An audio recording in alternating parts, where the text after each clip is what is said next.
Assalamualaikum warahmatullahi wabarakatuh. Izinkan saya nama Aditya Wahyu Saputra, Notar 25.1.002. Izinkan saya untuk mempresentasikan video yang berjudul Jalur Distribusi Budidaya Lebah Kelanceng dengan Metode Shaving Matrix. Mengapa saya mengambil judul tersebut?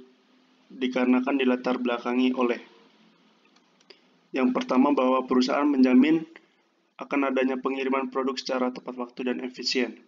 Yang kedua, pendistribusian sebagai peranan penting dalam memenuhi permintaan customer.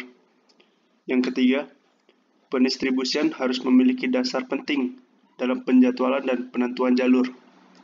Yang keempat, bahwa PT Mahakarya Berkah Madani belum memiliki perencanaan pengiriman dan pendistribusian barang.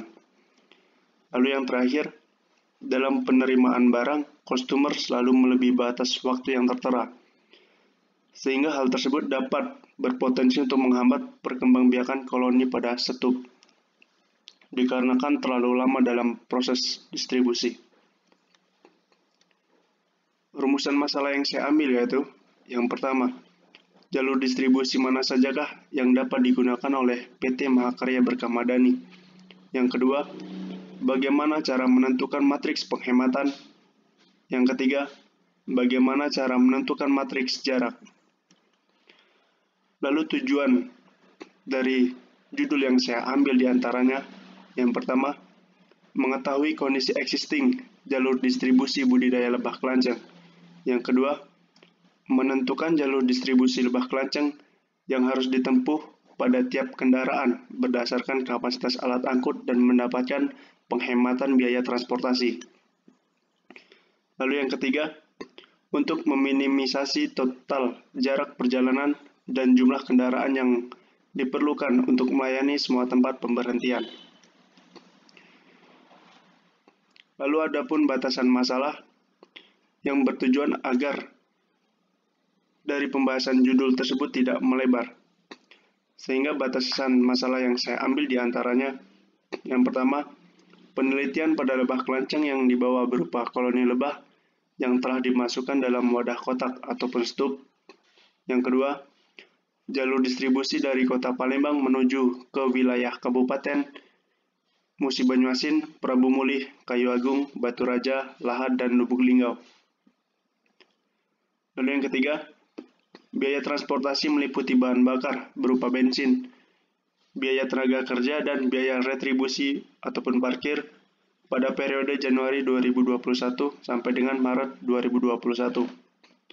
Poin yang keempat, jenis kendaraan yang digunakan dalam distribusi adalah truk pick-up dengan kapasitas alat angkut 300 kotak stup dan truk engkel dengan kapasitas alat angkut 1000 kotak stup. Poin yang terakhir, bahwa data permintaan lebah kelanceng yang diambil mulai dari Januari 2021 sampai dengan Maret 2021. Berikut adalah keaslian penelitian, di mana saya tetap memiliki referensi oleh skripsi-skripsi sebelumnya. Namun di sini ada perbedaan dari skripsi yang saya ambil sebelumnya, di mana metode yang saya gunakan hanya dua, diantaranya yaitu Shaving Matrix ataupun penghematan dan Nearest Neighbor, di mana Shaving Matrix akan melingkup pada penghematan waktu, biaya, jarak, serta muatan, di mana pada Nearest Neighbor di sini akan secara umum memendekkan jalur yang akan dilalui ataupun rute. Berikut adalah gambaran umum, di mana luas wilayah Palembang dengan luas yaitu 400,61 km persegi dan memiliki 18 kabupaten ataupun kota, 16 kecamatan, dan 107 kelurahan. Penduduk pada wilayah Palembang pada tahun 2020 menurut Badan Pusat Statistik berjumlah 1.843.000 penduduk. Namun di sini titik jalur distribusi yang akan saya ambil diantaranya yaitu pada wilayah lingkup Musi Banyuasin, Prabu Mulih, Kayu Agung, Batu Raja, Lahad, serta Lubuk Linggau.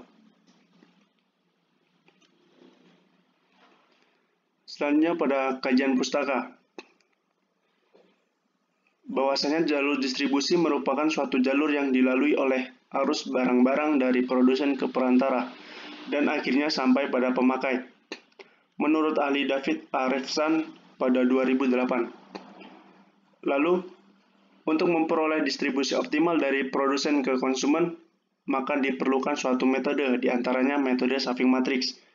Menurut ahli Ririn Ramawati pada 2014. Dalam metode Saving Matrix akan memudahkan untuk mencapaian metode tersebut, diantaranya yaitu didukung dengan matriks jarak, matriks penghematan, pembagian rute, dan rute secara keseluruhan.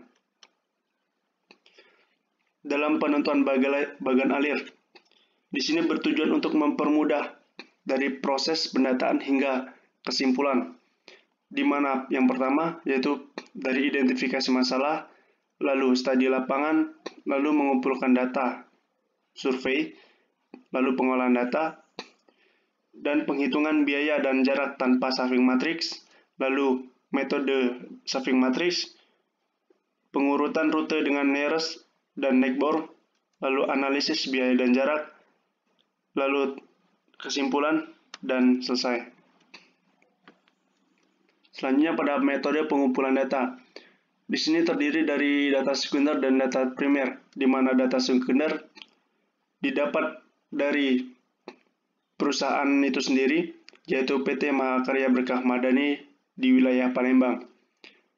Data sekunder diantaranya yaitu data permintaan warehouse, data biaya transportasi, data rute awal, data alamat warehouse, data lokasi produsen, data lokasi customer, data jarak pengiriman, dan data jadwal pengiriman. Lalu pada data primer, di mana data tersebut diambil dari survei pada peneliti. Di antaranya yaitu dengan metode observasi, di mana data yang didapat dari pengamatan terhadap stup lebah kelanceng, jenis armada dan kapasitas armada secara langsung. Lalu yang kedua, metode inventarisasi, di mana data yang didapat dari mencatat bongkar muat lebah kelanceng berdasarkan jumlah sesuai ketentuan yang berlaku. Dari kedua data tersebut, yaitu data sekunder dan primer, maka dapat diolah dengan membuat matriks pada Excel untuk mengidentifikasi rute perjalanan yang dilalui pada setiap titik customer. Selanjutnya pada metode analisa dan pembahasan. Di sini terdapat dua, identifikasi Saving Matrix dan identifikasi nearest neighbor.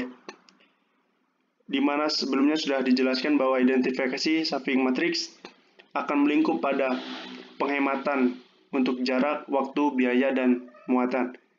Di sini pada nearest neighbor akan mengutip pada penentuan titik rute terpendek, sehingga didapatkan data penghematan dan pengurutan rute yang optimum untuk menentukan jalur distribusi budidaya lebah kelanceng di wilayah kawasan Kota Palembang. Baik, mungkin itu saja yang dapat saya sampaikan. Apabila ada kurang, itu kesalahan saya pribadi. Apabila ada kelebihan, itu hanyalah dari Allah Subhanahu wa Ta'ala. Terima kasih. Wassalamualaikum warahmatullahi wabarakatuh.